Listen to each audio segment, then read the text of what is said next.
Hello, and welcome to the Buy Pile, the only online comic book review column with 11 herbs and spices, all of which can be repurposed as a curse.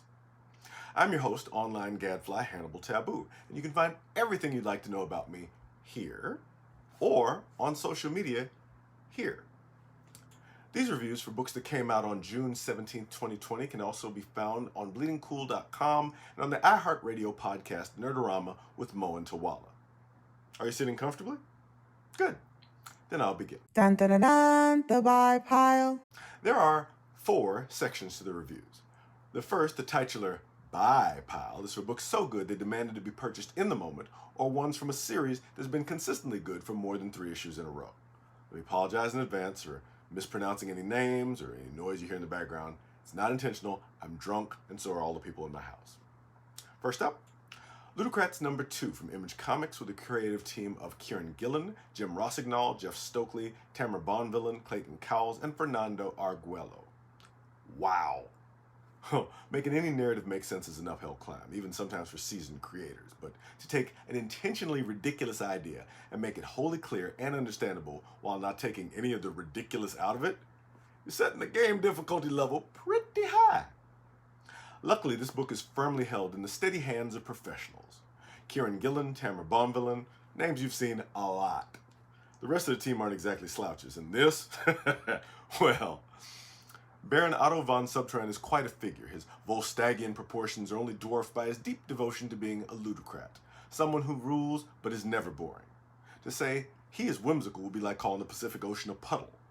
He starts off the issue a drooling amnesiac riddled with more than a dozen syringe harpoons fired from the guards of the Hyperpope. Yeah, hang on, it doesn't get any less wacky, and that's a huge compliment. After a refreshing blast in the face with a sonic cannon, booyah, he remembers losing his newfound love, a metal-sheathed jurist he lovingly calls Grady, arrested by the aforementioned Hyperpope on some cooked-up malarkey. Otto is a man of action, easily seen by how unbothered he is strutting around naked as he bellows pronouncements and gathers specialists, calls for the war wig of Wallachia, and sets about rescuing Grady from her imprisonment.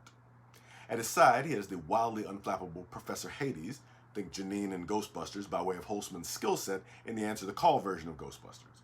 Bogle Theme, the capering chainsaw gastronaut, last issue's breakout star Voldigan the Perdiferous, imagine if everything Littlefinger said on Game of Thrones was hilarious and he was a teleporting void walker, the fetish-dressed surgeon Elena Triptych, and one of Otto's relatives who really knows how to make an impression.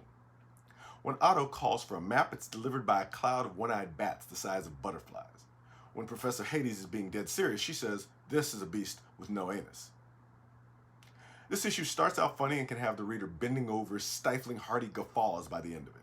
Even the credits are amazing, where writers Gillen and Rossignol designate each of themselves a literary disaster.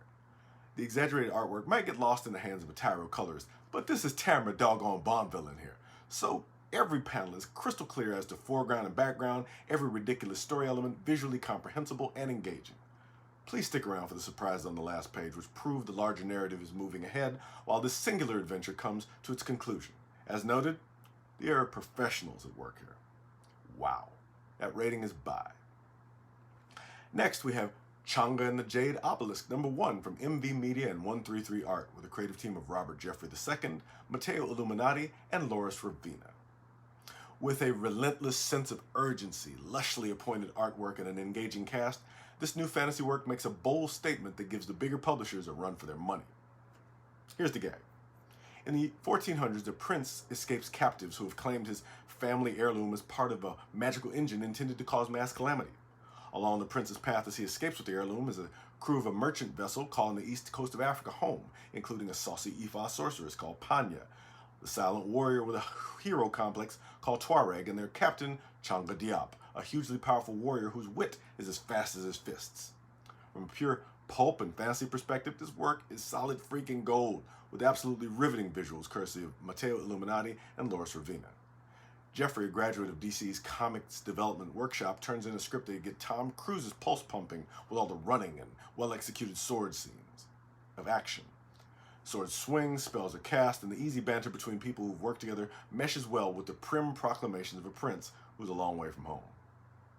This work is an adaptation of a prose novel by writer Milton Davis, who's churned out a lot of quality ideas, creating vastly different, but equally and sometimes more entertaining visions of genre entertainment than maybe people are used to, including me in an anthology.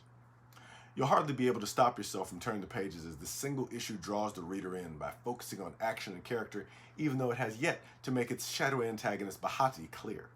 That's not an easy trick to pull, but despite some teensy lettering issues on the splash page, the creative team here does it in style. That rating would be by Honorable mention. The second section of the review is called Honorable Mention for books that were good, but perhaps not good enough to get your actual money out of your actual pocket or wallet or bag of holding or merce or what have you. Meh.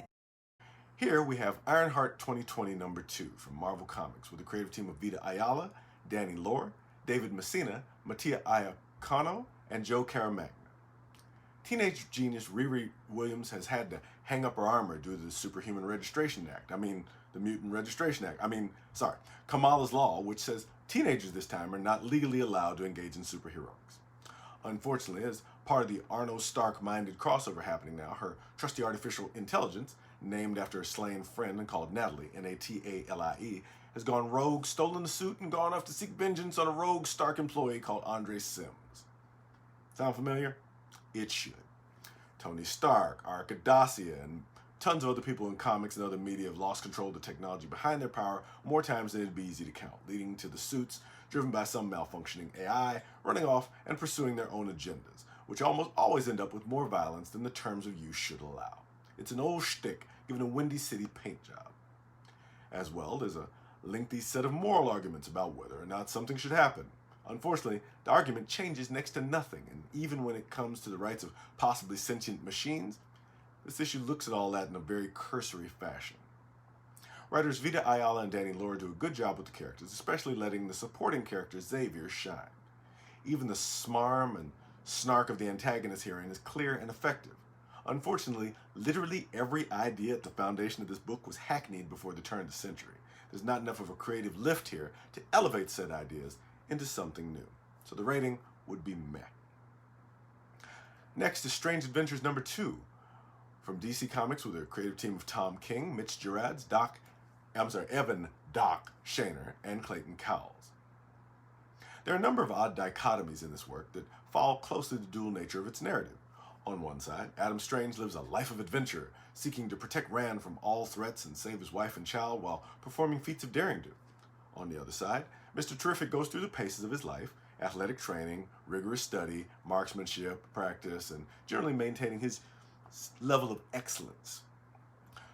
Through both, each man is tested, Adam by the harsh Ranian deserts, apparently avoiding the oppression of some mechanical menaces, and Holt is tested by the task in front of him, the question of investigating a beloved hero. Tom King is a skilled craftsman, and the character work in his script here, as is often the case, is superlative. Likewise, the visuals provided by Gerard, Shaner, and Cowles mixes a kind of pulp adventure with the kind of gritty reality Sean Phillips delivers. All that's neat and very interesting to follow. However, when you get to the end of this, you realize that nothing much really happened. Mr. Terrific would have been doing pretty much all this whether or not he was in this story or not.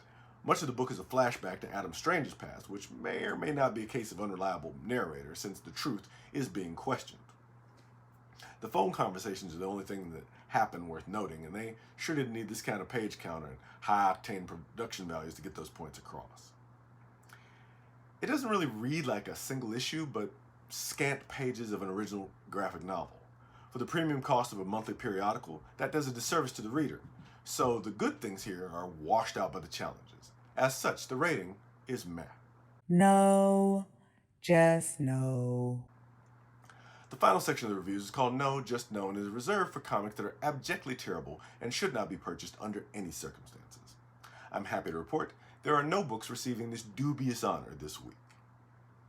With 2 buys and no stinkers, this week's a winner in my eyes, but feel free to let me know what you think in the comments. Please like and subscribe for more videos like this. Also, if you're thinking to yourself, this guy's got so much to say, why doesn't he make his own comics? You're in luck, because I have. You can visit the Operative Network and read free Wildfire Wednesday webcomics as we get ready to wrap up Season 5 called Project Wildfire Smoke in the Water.